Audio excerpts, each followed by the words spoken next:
السلام علیکم viewers and welcome to my سلین سو اسلامک چینل۔ آج کا جو پروگرام ہے 10 محرم کے سلسلے میں کہ 10 محرم کو ان 3 چیزوں کا اہتمام کیجیے، یعنی توبہ استغفار کرنا، روزہ رکھنا، اپنے گھر والوں پر خرچ کرنا سے اپنی دنیا اور آخرت سنواریں۔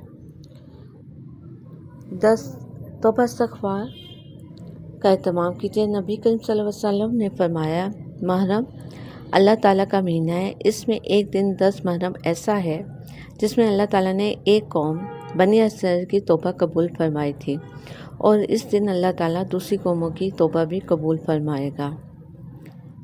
روزے رکھنے کی فضیلت اس ہے کہ نبی کریم صلی اللہ علیہ وسلم نے فرمایا، میں اللہ تعالیٰ سے امید رکھتا ہوں کہ وہ یوم عاشوراء 10 محرم کے روزے کو گزشتہ سال کے گناہوں کا کفارہ بنا دے گا۔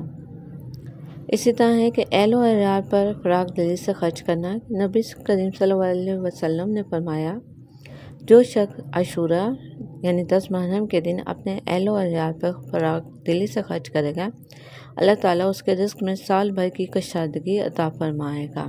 جزاک اللہ خیر۔